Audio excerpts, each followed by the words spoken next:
And that was the influence on Ataturk.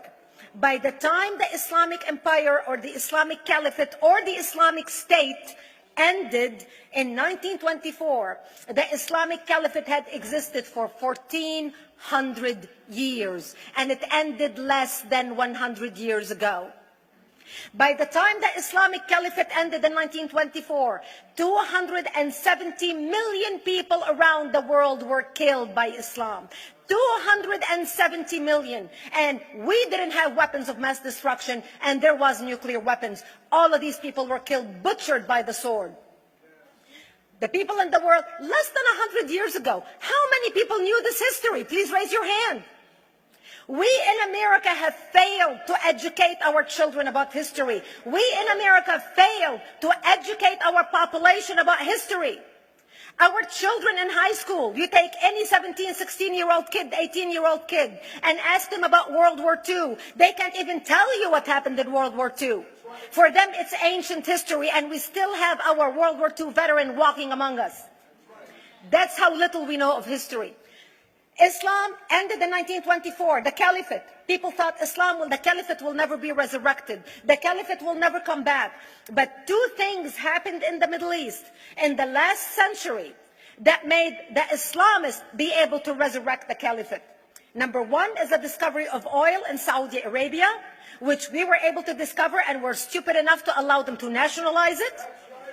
And the number two that happened was Ayatollah Khomeini coming to power in 1979. That gave the Islamists the money and also the spiritual covering in order to explode on the world stage. And people say, oh, well, the Wahhabis exported their Wahhabi radical religion. The Wahhabis are the name of Wahhab. They're not a different sect of Islam. They follow the authentic preaching of Prophet Muhammad, the way Prophet Muhammad lived and practiced his religion. This is why neither you or me or any infidel can step a foot in Mecca, because as far as they're concerned, we are filth. And as infidels, we're not allowed to step a foot, not President Obama and not anybody else. As a matter of fact, Al-Qaeda used to use Saudi Arabia and its success as an excuse to recruit members, as the example to show them how Allah has blessed Saudi Arabia because of the way they adhere to the tenets of Islam.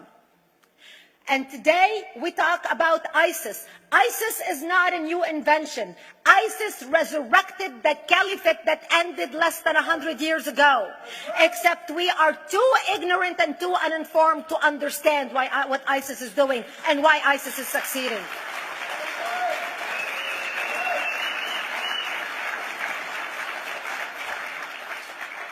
Two things you need to understand about Islam and the principles of war in Islam.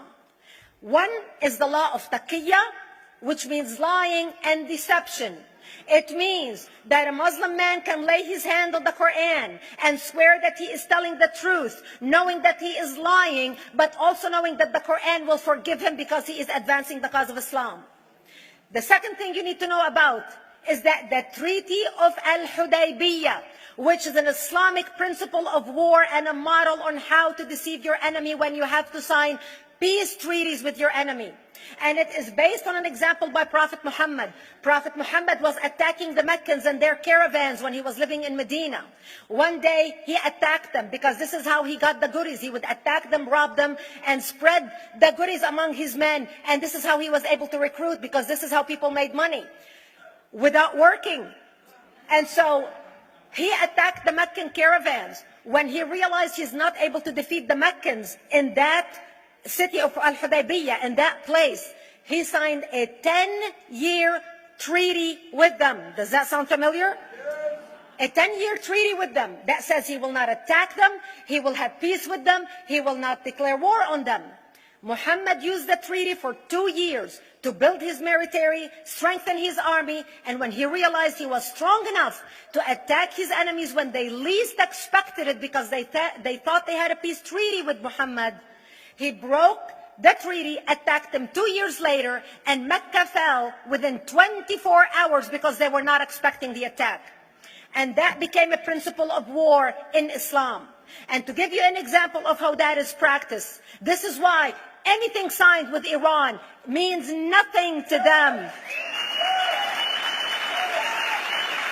And to give you an example of how this law has been put to use in recent history, Yasser Arafat, who's not an Islamist, but he is a Muslim, met with the Israelis and signed the Oslo Accord in 1993. Remember all the handshaking at the lawn of the White House? The Oslo Accord, Yasser Arafat used the peace treaty, the Oslo Accord with Israel, to get Israel to bring him back and give him his territory, finance his military, train his police, and give his police the weapons. Yasser Arafat broke the Oslo Accord 8 years later, didn't even wait 10 years, and declared the second intifada in 2000, and all hell broke loose. He used the same treaty to win and deceive against his enemies and deceive his enemies. When Jordanian press, after Yasser Arafat signed the Oslo Accord with Israel, and Egyptian press would interview Yasser Arafat, and they would say, how could you sign a peace treaty with the devil? How could you sign a peace treaty with the Jews?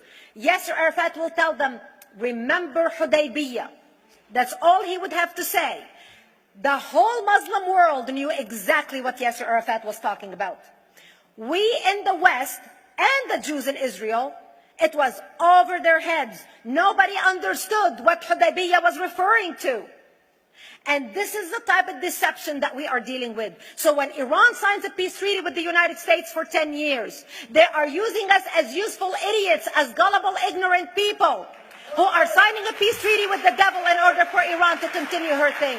People are wondering, how come ISIS is having such success recruiting people from all over the world? They exploded all over the world. The Pew Research did a poll. And of course, the Pew Research is not Brigitte Gabriel, is not Fox News, is not Tony Perkins. The Pew Research did a poll in 2013 when they went around the world and interviewed Muslims from Islamic countries all over the world. And they asked them 2 questions. Would you like to have Sharia law as the law of your country? And would you like to see the Islamic Caliphate? And remember, this was in 2013, before ISIS. The 5 top countries in the world, in the Islamic world, the 5 top Islamic countries: Indonesia, 204 million Muslims. Indonesia, Afghanistan, Pakistan, Egypt, Nigeria, and Bangladesh. 77% of Muslims interviewed in these Islamic countries, 77% want the establishment of Sharia law and want the establishment of an Islamic state. That means 77% of the world, quote, moderate Muslims agree with the establishment of ISIS and what ISIS is doing. Let's not fool ourselves.